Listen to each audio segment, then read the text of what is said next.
This 1971 Hemi Cuda was purchased by Zachary Taylor Reynolds, grandson of tobacco tycoon R.J. Reynolds, on March 30th, 1971 at Ed Owens Chrysler Plymouth in Winston-Salem, North Carolina for $5,291. This Cuda is generally believed to be the highest optioned, lowest mile, most original 1971 Hemi Cuda in existence today. Widely considered to be two of the foremost leading experts on Mopar muscle cars, Mark Worman and Tony D'Agostino will take an unusually deep dive and discuss the merits of the claim that this is indeed the highest optioned, lowest mile, most original Hemi Cuda on the globe. You will be the witness.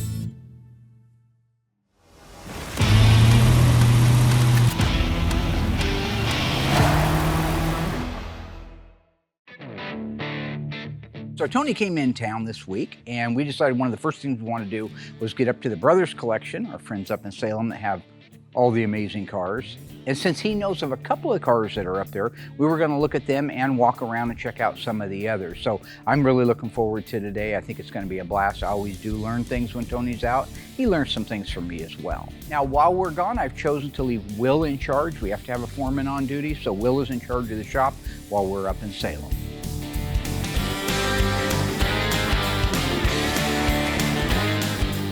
All the tags, I haven't had an opportunity to see this car. You know the car, you got some history on it. Oh my goodness, this car. You know everything about the car. I've known this car for 20 years. A lot of the cars at this museum I'm very familiar with because I was best friends with the owner, Steve Giuliano. Unfortunately, he passed away a few years ago, but we've been friends, I won't say forever, but back into the 90s at least, early 90s.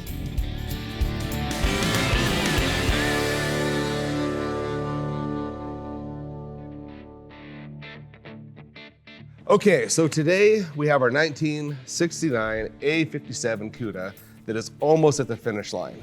Mark has went up north to play house with Tony, look at cars, do whatever they do. While he's up there doing that, I'm in charge down here, wrapping this car up till we get it back to the customer. This car came to us, actually a pretty complete car, minus the engine that was long gone, but he did get us the correct replacement block to go with the car. So with that being said, we have a very complete moldings, all the trims there, because these cars are hard to get parts for. So the fact that this car has so many original parts is going to help us wrapping this car up. So this is a neat little car. First of all, it's an A-body. Second of all, it's a big block, 4-speed, and it's got the blue on blue. So when you put all those options together, it really is a very unique car. So you never know what you have until the car comes back from the dipper. You kind of see people's past sins when the car comes back. So there were prior repairs to the front inner structure. So as opposed to trying to piece it together, this and that, we found it's way easier just to put a whole front clip on this car. We put a new used clip on the front end, which is a lot of very detail-oriented type work, but it saves a lot of time and a lot of money and a lot of resources to do it that way.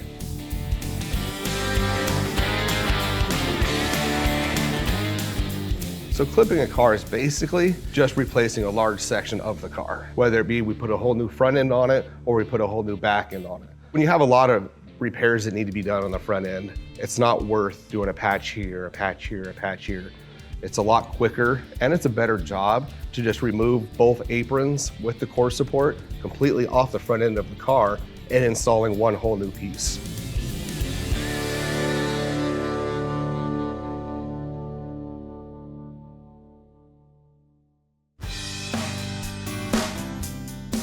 Okay, so you know the car so much better than I do. Some things that jump out, like in the fender tag orientation. Okay. All right. The pictures I see online, I have not seen an original Survivor 70 or 71 Hemi Cuda, so I just go from pictures. Right. There's not too many. And not too many, not too many. Honestly, you could do that on even a Barracuda or any 71 Hamtramck car. Okay. The same, you know, this doesn't have to be Hemi Cuda specific. So now this is what I meant earlier when I said how much fun I have learning when Tony's out here. I've seen 3 fender tag cars before, and what that means is that in most cases it means that there are so many options that they wouldn't fit on one tag that they moved it to another tag. And in the case of the Hemi Cuda in 71, it actually got a 3rd tag that said Hemi Fender on it. Why is this Hemi Fender tag not mounted in the third hole that's absolutely meant to be there, and the tag is right there? Why do you think they did that from the factory? Just didn't know or care? I've seen these before. I've seen them on cars, and they're always laid out horizontally. You have the main tag with all the options on it, the secondary tag with some of the options and the VIN to tie it all together, and then the Hemi Fender tag. In this case, the arrangement is incredibly unique, and I wanted to get his perspective on it. No, It was mass production, and I believe there's a reason behind that. Because you see the forward and the rearward screws are both natural, okay? Yeah. Because they're not painted. that's right. Because the way how they painted the tags at Hamtramck, they put a screw in between the two tags. On a double fender tag car. Right. On a single, it was left upper. Right. Uh-huh. Then they lifted up the tags, that's why there's always a bend in them, painted underneath, and then further on down the line, they put the natural screws in. That's right. Well, he would have had to put another screw in and bent up that other tag. I know, it So- would be weird, but that's the question, right? So that's what they did. Human hands, because like I said, there is the hole for the third screw. I agree with everything Tony is saying about this. I guess the only thing I have a problem with is why wouldn't they follow suit after the tags were painted, putting the screws in the correct orientation? Why wouldn't you just lay them out? There's an extra hole there for the tag to go to the right-hand side. And I think, you know, him and I have discussed over the years, these are still human beings doing this work, not robots. And so perhaps it's just somebody on the line decided, I'm gonna put it right there because it's quick and it's easy. Who knows?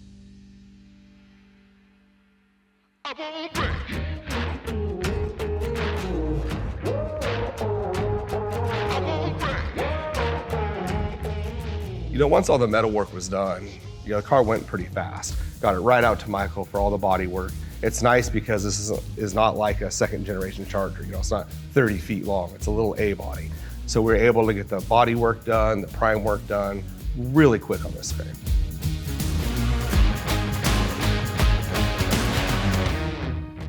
So this was one of the cars that we did a pre-paint on like we used to do that we no longer do, thank God. So yeah, once the pre-paint was all done, let it sit for a little bit, got it inside, got it prepped, did the final paint on it, and it just came out amazing.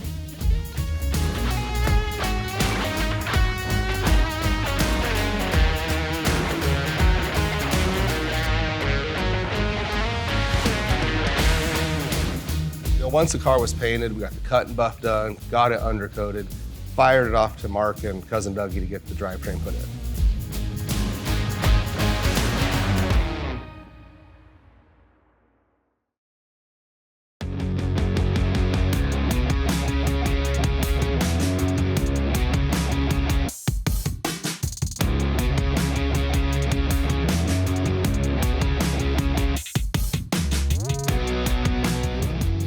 So this little 69 Cuda is probably one of my favorites at the graveyard.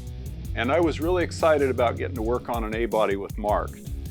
I was a little concerned about putting a 383 big block in this little A-body, but it went really smooth.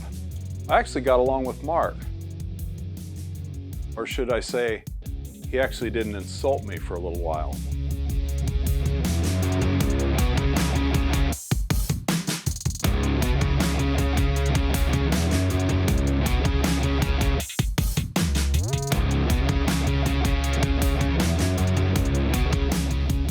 So like I said, the 383 install in this 69 A-body went really smooth. And after it was in, it looked amazing.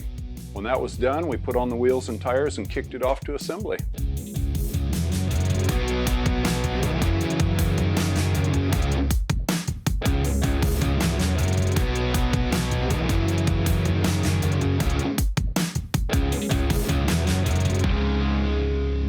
This, I've never seen this before. I know what it is, but I've never seen it. It's this inspection tag.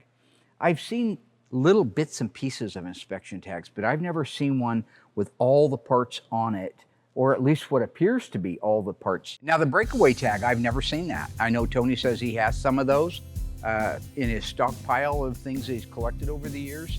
So tell me how that worked. You know. That's an inspector's tag, and you'll see there's lines in it, and they're made to be folded and broken off after each inspector inspected it. You can see they have names on them. One says paint, one says trim. Body, things like Okay, that. right. Door. It's fascinating as a shop owner now, 50 some years later, to see how they handle making sure processes got done. Here it's a small shop. I got, what, 15 employees. I can go out and make sure things are done. But when you're doing hundreds of thousands of cars a year, you need a system, and apparently that's what that tag was for. At each perforation in that tag, they could break it off. They said the left door is done and on, break it off, throw it away. So if it's not there, they know it got handled. Somewhere along the line, nobody broke those tabs off. So it's all checked. The inspector says, He looks at good. it, boom, did my job. So if Next that tag's gone, well, I'll be darned. That's the first time I've seen, is that the first time you've seen one all out like that? No, I have a couple I saved off other cars. You Like do? I said, fortunately, that's not specific to Hemi Cudas because I've It's taken them off from Hamtramck. 318 cars, right? It's fascinating to me to go back and see how they did it on the assembly line when they did have 10 or 20 or 30 of them every hour going down the line. And because they're putting so many out that quickly, it explains a lot of the quality issues that we see that you won't see in our cars, because ours were done by 1 or 2 or 3 different people, and we went over it and over it and over it. There, you broke off a tab. There, you put a paint mark on it. Somewhere you said, I'm done. But was it perfect? Most likely not. I think it's because, again, human beings are doing it. People like to do things their own way. Well, Will, for example, my painter, you guys remember, he likes to paint with a fly in the paint.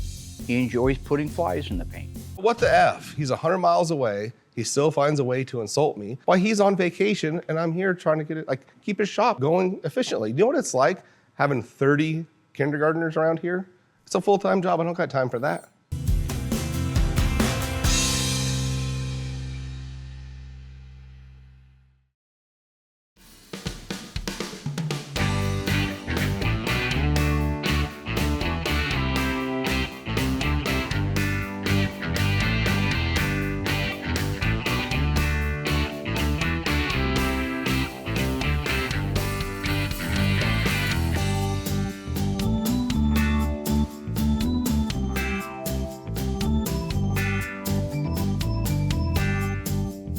So I helped install the graphics on the 69 Barracuda.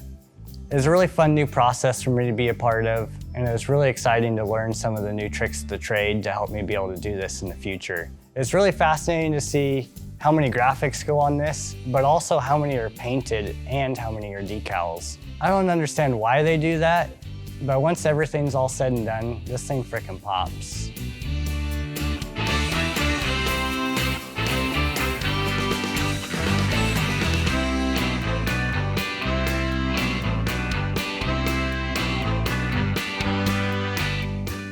You know, the car, it's kind of odd, and I agree with Josh. You know, when it came to doing the blackout, parts black, parts a sticker. You know, who knows what the rhyme or reason is for it. You know, if you look closely at the valances on the corners, they're painted, and then you'll go a little bit, then it's not painted, and then there's a decal. It's all over the place, but we did exactly what factory requested.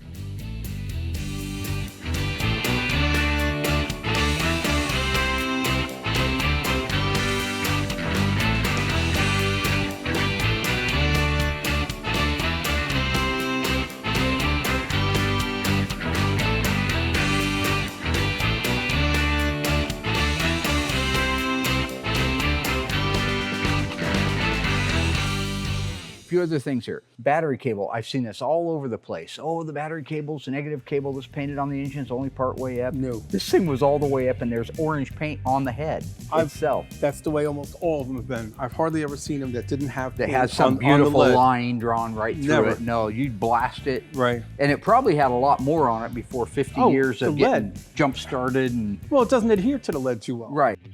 How about the finish on that? Everybody in the world's got their own Organosol black. Now this is maybe been washed, maybe not. What do you know about the history of the car from a preservation standpoint?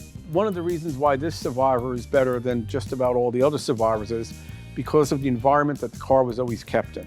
Yes, it was driven 2,000 miles, but this car was 100% garage kept. There's no patina. There's no wear. That was the thing that was so misleading to Steve and I when we were looking at the car. Like, how could a Survivor be this good? And it was washed, so it may not show as crisp of an Organosol finish. Even Will stuff that looks right but doesn't have the feel. It looks but I doesn't know. have the feel. The appearance of the shaker, and anywhere there's this Organosol black, it's tough because we don't have Organosol black. We don't have lacquer anymore. We're using a urethane and trying to make it look like that. So what we can duplicate is the finish, as far as, yes, that's the right amount of sheen, it's consistent, it looks great. What we've had a hard time doing is getting the texture. That's what Tony's talking about. When you rub your hand across it, how much texture do you feel? Now on this car, a lot of the texture is still there, which is amazing. So when I get back, I want to go over some of the formulas PPG offers and see if we can't cocktail something that has the right look, but also has the right feel. Well, it's in the paint. It's in the that's what Organosol is. It's like, got the suede. Yes. The suede gives it the texture, you think? The suede is more of a sandpaper finish. That's on the dashes. Gotcha. This is almost like a very faint black wrinkle. Okay. That's the best way I would describe it. So on the striker and on the primary and secondary latch, these are finishes I don't know how to duplicate exactly. I know there's a lot of nerdery going on with this car. I get it. It's probably a boring episode for some people. I think the aficionados are going to appreciate it though. When you take out something like this, primary latch and secondary latch for the Cuda, it's not something that's easy to duplicate. In fact, I would say it's borderline impossible to completely duplicate. Look at it. There's 2 or 3 different finishes on there. How can you duplicate that? I mean, we have something that we've done that's a paint that looks like it, but I honestly don't know if it was originally just natural metal and then it got black phosphate, and this is just a worn out black phosphate, maybe with a brown hue to it. I have NOS ones. The safety catches are most similar to the black phosphate, but this is a multi-part safety catch. So like even the pin isn't dipped. It was put together after the together pieces. afterwards, so there's really no way to restore it properly. Is that the truth about this? This is also a multi-part primary latch. That finish is completely different. Okay, that's what I call the greenish brown, but that's multi-part pieces. And on an NOS unit, you see those 2 big washers in the front? Yeah. I've actually seen reddish on those. Even though it's an assembled unit after the parts are treated. I think I sent you some pictures of some NOS think I ones have a while seen back. The reason why this car is so important to the hobby and significant of a car is because of its historic value as far as its condition. This is 100% untouched Survivor. This car is a reference book. You could take thousands of photographs of this car, and it just sets the bar on what to do, how it was done. And there's mistakes, and you're not going to want to copy the mistakes either, but it just shows you because these were built by human hands, you know, and they weren't paying attention to detail as a lot of the restorations are today. We found overspray of undercoating shot up on the inner fender wells and under the hood. We found runs in the Organosol on the rear body panel. None of that would be tolerated on a restored car, but this car has every original nut bolt hardware on it, and you could just keep looking at the car and learning and knowing what's correct. And the cool thing is, it is a 71 Hemi Cuda. It's the highest option 71 Hemi Cuda. So it has all that good stuff on it that you wouldn't find if it was just, say, a 4-door Valiant Survivor car. Look at the hardware on the hood pin. Look at the finishes on the hardware. Right. It's not the shiny stuff where everything's zinc that we're doing, or the pop-up spring that happens to have, I don't know what on it. It's not a black phosphate, but it's also not rusted. Look, I don't want to be the one to point this out, okay? And Tony knows I love him, right? But I gotta say, this last go around with him, I'm really sensing a kind of like he's channeling a Cliff Clavin from Cheers. You guys remember that, right? Oh, little known fact there, Nami. He's doing that. He'll say the point, and then he'll elaborate on the point. And I got to figuring out that's what it is. It's driving me crazy. You're supposed to have the paint all the way up there. Little known fact. It's Cliff Clavin. You know what I'm saying?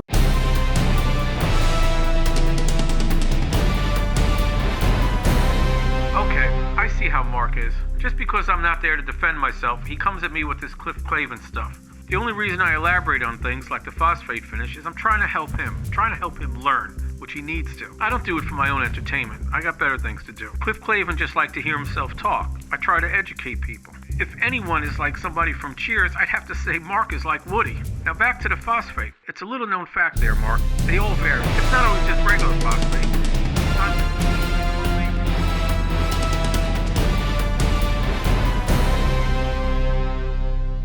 Factory lanyard. Oh, absolutely. See, all the original ones stop short just a hair. And some people say, oh, that's shrinkage. I really doubt that because it all... George Costanza, that kind of shrinkage? Oh, yeah. That sheathing over the cable, over the lanyard, isn't shrunken. It is just stopped short of the actual piercing on the end. They did that intentionally for whatever reason. Maybe it was just the way they were manufactured, but there's a little space there. Where today when you buy a lanyard, a reproduction lanyard, its sheathing goes all the way up to the actual coupler piece itself. All right, so basically just remember, if you're looking for an NOS one, it's stopped short, right? Like George's dad, remember? His whole stopping short, he hits the brakes in the car and stops short, so that's how he got some, right? Remember when he got mad at Kramer? Because he thought Kramer stopped fast with Estelle? He said they got in a big fight because that was his move. No, that's not No, shrinkage. it's not. It's the way they did. They stopped it because they had to crimp it. I've had NOS ones, and they look exactly the same. See, and here's the hood pin. See itself? It's a little straight there. It's not completely rounded. In fact, this crimper, look at the crimp. It actually goes up into a shoulder. So it was a very special tool. Still to come, with Mark and Tony on a field trip, are the ghouls going to succeed on their own? Or will the inmates burn down the asylum? I'm sitting here trying to run his shop, and he's up there with Tony. Surrounded by perfectly preserved icons of muscle, It's like the car was bought new and put into a bubble. will Tony and Mark's hyper-focused deep dive help them to discover the secrets of this incredibly rare factory original 71 Cuda? Do you think we're dealing with original tires? I know they are. Yeah, oh yeah. You've checked the date. Yes. You know it. Yeah. Or is this one-of-a-kind Hemi Cuda going to be the one Mopar mystery that got away? You see how low that is to the rocker molding? Yeah. I had no idea they were doing like that. Find out when Graveyard Carz returns. What you really see when you open the hood on this car versus the ones that we do and the ones that are in the shows. Chrysler was not doing them the way we're doing them. They were, the cars in general, now Hemi wasn't necessarily mass produced, but it was on a line of mass production. Right. And that's why the paint is flat. It's not beautifully shiny base clear like we do now. When you look at the paint under the hood of the cars that we do, the paint under the hood and in the door jambs and in the trunk are as nice and as glossy as the rest of the car. It's just the way we do it. But they didn't at the manufacturer. It's flat. Look at the finish on it. There's no shine, no sheen to it. It doesn't look knee deep. It looks like it was an afterthought, but that's what they did. They blew paint in there just to make sure it looked red. Where they had the factory undercoating on it. Doesn't look to me like they had the inspection plates in place or the access plates in place. No, they definitely didn't. For the alignment. So that's right. So that's why we see black paint on that. That's why we see little spotches of it here and there on the hood. Whereas if I sent something like that out, they'd go, "What are you doing, you butcher?" Yeah. If you were truly doing one that was to OE Gold standards, you'd want to replicate that. Out here in this world of restoring cars, it's difficult for me to send a car home after spending a lot of money, years doing it, and see undercoating sprayed all over the engine compartment, a flat finish under the hood, runs in the rear body panel like this one has. I have to make those things perfect because I'm not an assembly line. Those could all be excused away by an assembly line, but when it's us doing it personally, it's got to be right. How many times have you seen on the firewall, top of the cowl, runs in the paint? Absolutely, down the top of it. Yeah. Transparent on this side and pouring down on that side. This is a February '71 built car. Yes. And this is something I didn't notice, or I forgot that I noticed if I did. This doesn't have crush ribs. No crush zones. And that in was this. supposed to have started from Late January 70, 1st, right? January 1st and later. That's what the TSB says, or the bulletin Right. says. Here's an example of how cars are mass produced and how even assembly line people can either make a mistake or sometimes it's supply and demand. Look at the crush zones that are not in that hood.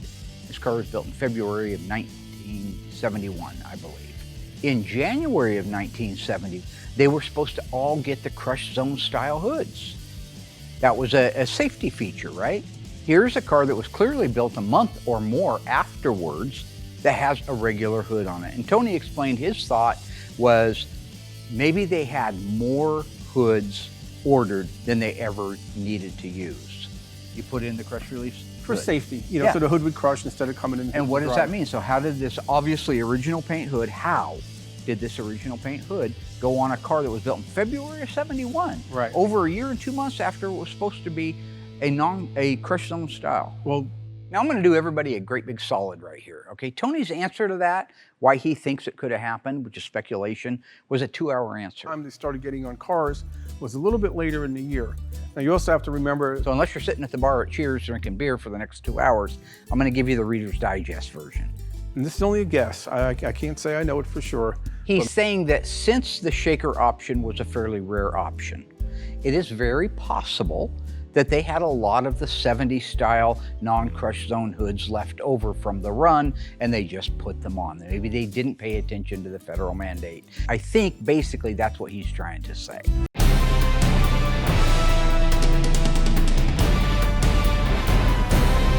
Sorry to butt in here, Woody, but that's not exactly what I said. I said that since the shaker was a rare option, that they may, and I'm only guessing here, may have had some leftover hoods from the original production run. It's a little known fact that only about 6% of the Cudas had shaker hoods.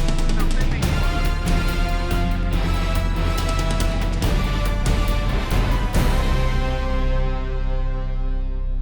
All right, I want to talk to you about the wheels, the valve core extensions, some of the exterior trim.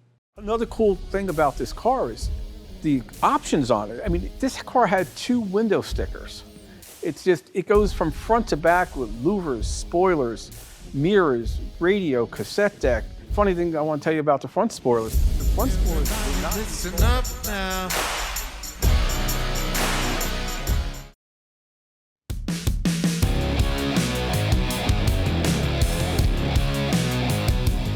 So Mark asked me to put together this little 69 A57 Cuda, and right off the bat I knew it was going to be a challenge because we build a lot of B bodies, we build a lot of E bodies, but not too many A bodies. So very unique problem solving we had to go into this one. I knew it was going to take a lot of work and a lot of teamwork in particular, so I asked Mark if I could get some help, and lucky enough, this guy here was able to come over and help me put this car together. Damn! Once we had this jigsaw puzzle figured out with all of these pieces, all the pieces were restored, ready to go. We laid everything out, figured out exactly which fasteners we needed, and then we started putting the thing together, started assembling this car from the back to the front. All right, brother, let's get this bad boy in there, huh? So the very first part we installed was the cargo base. Next, we installed the lower quarter trim panels left and right. Yeah, that snapped in those up. nice. All right, let's see how well she lays down in there. There's so many different colors in that car. It is difficult figuring out what exactly needed to be what color, and getting all that trim on there without, you know, scuffing all that freshly done stuff is a little bit of a challenge too. Yeah, we definitely kept old Willie busy back there, didn't we? Yeah. Oh yeah. Yeah, would you say, Josh, there's about 17 shades of blue inside that car? Yeah, it seems like it. I think we got her down a little bit more than that, but originally, yeah, there's a lot of different shades of blue. So after we installed the lower quarter trim panels, we moved on and installed the garnish panels. There's an upper garnish panel on the left and right and a center garnish panel in the rear. All right. So in addition to those colors, Josh, we had to be real careful about the finish itself.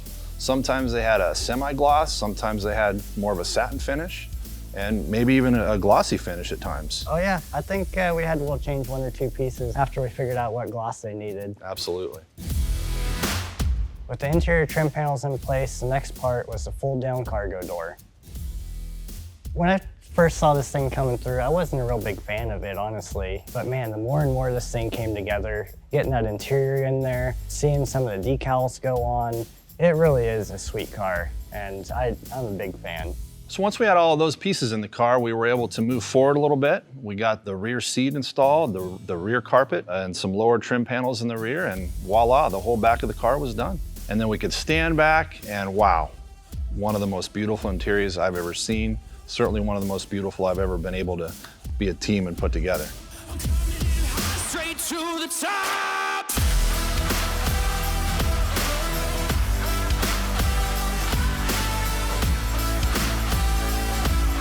I'm coming in high, straight to the top.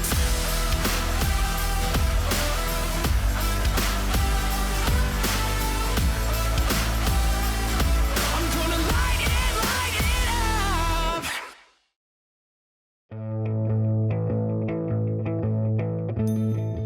can tell, pretty much original paint. Maybe a little brush touch here and there. Yeah, very minor. But you know one thing that's funny, and somewhere I had pictures of this, it's original paint. There might be a couple little touch-ups on it. But one funny fact was that the original owner, Zachary Reynolds, he had Zach lettered with paint on the driver's door. He had Oh, he did it. He personalized it like we did in the 70s. pinstriping around the billboard. Zach Reynolds typically had the cars pinstriped and lettered to personalize them. And he had done this to this car, like some cards, like an ace of spades or something like that on the top of the trunk lid at the back. And he had pinstriping around the billboards on the quarter panels. And a couple little things. So where is it now? It was able, because it was paint, it was able to be chipped off. Just thumbnailed it off and then buff? Right, because if you look at it in the right lights, you might be able to see a shadow. The custom lettering thing and the pinstriping, our fans from my era will certainly remember it. There was somebody in every town that was great. We had Jimmy Carmichael. But they would go out and for 50 bucks, 100 bucks, they would pinstripe your car. And a lot of times they personalized your car. When we were growing up, you go up to the gut on Willamette Street cruising around and there was something cool on every cool car. And that is a great representation of the era, and that's what happened in this car. The door edge guards, Right. factory, again, the most loaded Hemi Cuda in history. Yeah, 71 at least. I don't know if compared it to a 70, but I think 71's had more options available than 70s, so. Gotcha. Okay, the two-tone line, you see how low that is to the rocker molding itself. It's not split in the middle. You say two-tone, you mean the rocker panel blackout? I mean, the rocker panel blackout. So now we're looking at a car that's never been restored. We're looking at the blackout line, the rocker blackout line that was mandatory on your 71 Cudas. We always believed, based on engineering drawings that we've seen and based on other cars that had been restored, that they pretty much ran that line right in the middle of the rocker molding itself. Now, if you look at the one we did on our beautiful Phoenix Cuda that Will did, he took it upon himself to even go higher than that. Don't know why, that was his option. I guess he wanted to do that. This one you can see clearly, it's lower than that. It's nearly outside the footprint of the rocker molding itself. Yeah, the rocker panel blackout where it meets the red is actually not right in the middle of the molding. It's not at the top. It's really favoring more of the bottom of the molding. And that's factory. I can't argue with that. So I'll be showing that to Will because there's some error. Another 100-mile away shot by ice tray or ice pick or, you know. So I'm sitting here trying to run his shop and he's up there probably having his third lunch for the day with Tony. But that's how this car was built. Sure. You know, In fairness, you could maybe go grab another original paint car that's higher than that or lower than that. right. I think you could look at 20 of them and you'd see that line all over the place because remember, it was a human being doing it, not a robot. I believe that the original idea was to split the line where the rocker molding went. Valve stem caps, though. Gotta hear about that. The valve stem cap extension or valve stem. Valve stem extensions, yeah. The valve stem extensions were installed on, from Chrysler products at least that I know, on every car that had trim rings or full wheel covers. But they weren't installed on the assembly line, neither the trim rings or the extension. Right. They were in the trunk for the dealer prep guy. I know about the hubcaps and installing these pieces because I did it for a living. I did it at Central Lincoln Mercury. I was the PDI guy, pre-delivery inspection. I mean, a Lincoln or a Mercury came in off the truck, pull it in, it's covered in plastic. They didn't have the hubcaps on them when they came off the truck. They didn't have the valve stem extensions on. So that was just part of many things that you had to do in PDI. Sometimes you had to unwrap all of the seats that were covered in plastic. You had to take a protective film off of the front leading edge of the hood because they come out on railroad boxcars. Things that the PDI guy had to do, this is a great example of it. It's also a perfect example of the minutia when you start talking about how right is right. How right is right. Is that an assembly line valve stem extension that was put on the assembly line or meant to go on the assembly line? Or is it one that somebody bought over the counter? That's the difference between winning perhaps an OE Gold and not even placing at one of the national events. Now, the original OEM assembly line caps have a white cap on them. It's flat on the end with a little hole in the middle of it. And that's only on the assembly lines. Well, that's this one. Not many service ones got that because I have service ones from back in the day and they have a steel ball. And then the later ones had a white cap again, but it was domed. So this was something that they changed. Do you think we're dealing with original tires? I know they are. Yeah, oh, yeah. You've checked the date codes. Yes. You know it. Yeah. You know, and one thing funny while we're looking there, if you look at the quarter panel, the way it's attached to the trunk floor extension, it's not lined up the best. You guys do a better job on that. Yeah, I see that too. Normally, what you gotta take into consideration is they mass-produce the cars. That's why the quarter extension doesn't exactly meet the quarter panel. You know what I'm saying? It's just Cliff Clavin. Oh, a little old factor about the quarter panels, Nami. All kidding aside, a really cool thing is this car has original tires on it. That's right. Original tires. Take that in for a minute. How many of you have flat tires when they're a week old? How many of them wear out, puncture, hit a curb? These are the original tires that started life with. These are date-coded tires. That's how original this car is. That's why you have to take this whole thing in as a carbon copy of the original footprint of how they were supposed to be built. The original DNA on this car cannot be overstated. This car, starting at the front bumper and working your way to the rear bumper, is as close to original and new as you could get if you didn't take a car and just lock it in a vault somewhere the day it was made. We documented it from the very front to the very back. When we got into the trunk, I went to school. That thing is filled with original DNA markers that I had no idea they were doing like that.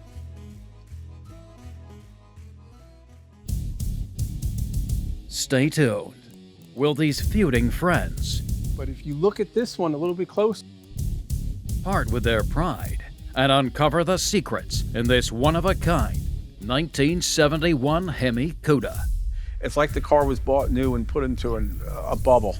Or will the overwhelming options in what is possibly the most optioned 71 Hemi Cuda on Earth I haven't seen that before. wind up stumping the masters of Mopar, Warman and Agostino? I might figure out what happened on the Hamtramck assembly line, but then the LA assembly line is different, St. Louis is different, Lynch Road is different.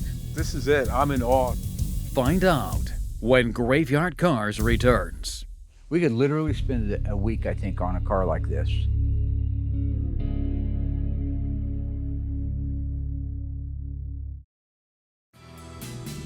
I would never imagine that the bolts that hold the latch in the trunk were actually screwed into the vertical lock support when it was painted. Taken out, the latch put on, because this is opposite of what you see at the front. So one of the areas that I've really got to find out what was happening on the assembly line. Keep in mind, I might figure out what happened on the Hamtramck assembly line, but then the LA assembly line is different, St. Louis is different, Lynch Road is different. But at least in this particular case, it was clear that the bolts that hold the latch for the trunk were in place when the vertical support got painted. I haven't seen that before. Usually when you're adding a part to something, like you're adding a latch after it's been painted, then the bolts would be raw, go up to the front striker. The bolts are raw that hold the striker to the core support, but the core support's been painted, the latch tray has been painted. So why different on this one? They wanted the same color, so they put it on before fitment, and then after they went to close it, they realized it had to be adjusted, so you see And that's why you see you these. see the scar of it, yeah. So we could do the same. We could actually, if we were going to mimic it, Right. we could put it in place where it goes and then slide it over for paint. And then when it goes back on, move it back where we already knew it went, but it would have this intentional mark. Because you guys pre-fit it, it's really a hand-built car what you're doing. Right. Where this is going down, This is a production deck line. lid after deck lid after Right. deck lid going down. I got you. Now, is that an inspector marking? Probably saying everything's okay under here? Yeah. Most Yeah, likely? it probably maybe has something to do with the spoiler stuff, meaning it was adjusted, I'm guessing. So I'm looking at your side, you're probably looking at mine over here. Yeah. The side markers were installed when the car was painted.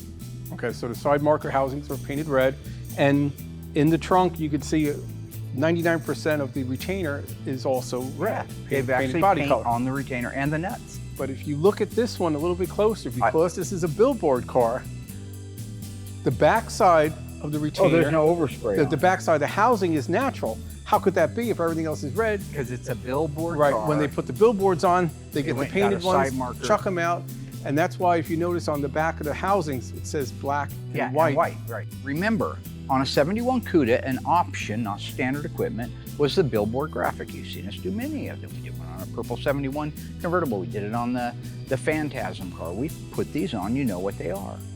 On the assembly line, they wanted to make sure they put the car together as quickly as possible. So if a car had a white billboard, it should have a white side marker housing. We just paint them white, didn't care. Back then, they wanted to grab a white one or a black one. Those are only two colors for a billboard stripe. So on the back side of the actual housing itself, it'll say white or black. It'll say right hand or left hand. That was assembly line stuff. As we go over this car and we document it from the very front to the back, and we're only giving you just small snippets of what we find, you realize that there's a lot of history both with the car, there's a lot of history that went into the assembly of the car, things that we need to learn. And I really believe in my heart that learning how it was done back then, even though it would be borderline impossible to duplicate everything, I talked about that, I think it's important to the hobby. That's the main thing. There are things that are important to the hobby. I'm a preserver of the hobby. So being that this car is all original and it was so well preserved, you did see some of the factory flaws. Like Mark and I were looking at running the Organisol on the rear body panel. And Mark said to me, he goes, if I was restoring a car like this, of course you wouldn't restore this car because of its condition, but just say it was still original but left outside behind somebody's house and you could see that it still had that run in it. He goes, do I put it back? And you know, you don't really, because you'd be explaining it the whole time. You know, people wouldn't know it. You'd almost have to have a sign on the car next to the run. This is what we did and how it looked before and how it looks now. And that's why restoration cars are sometimes more perfect than they were originally, because they are being hand built. We could literally spend a week, I think, on a car like this. And then we could go underneath it. There's, oh my gosh, all kinds of stuff underneath the car. Maybe that'll be another visit. That's a fantastic car. While looking at this car and looking back at the car, this is it. I'm in awe. This is just such a reference. I've referred back to photos of this car throughout the past 20 years and still will. And I know it's helped Mark out too sometimes with just looking for stuff. It's like the car was bought new and put into a bubble. And it's just there for all of us to learn from. So at the end of our first day up there, we were able to get 3 cars looked at, but it took almost, I think, 12 hours. There's a lot, right? This was the most original one, so we spent more time on it. Afterwards, we had a chance to walk around and look at everything. We looked at everything too, not just the Mopars, for those of you. There's some fascinating cars. I would like to especially thank the Brothers collection for opening their doors and letting us go in there and wander around with our camera team for an entire day. That was just really cool. But again, the thing I take away from it all is how important it is to know how a car was made originally. We know we're doing it a little bit different. We're trying, but it's better. I think what we're doing is better. I think that's easier sell than doing something worse, for sure. You know, when you walk around a place like that and you see the incredible inventory of cars, and some cars, I think there was a Mustang there with 4 miles on it. Some ridiculous thing. I wish I was a Ford guy, because I would have documented that car like crazy too.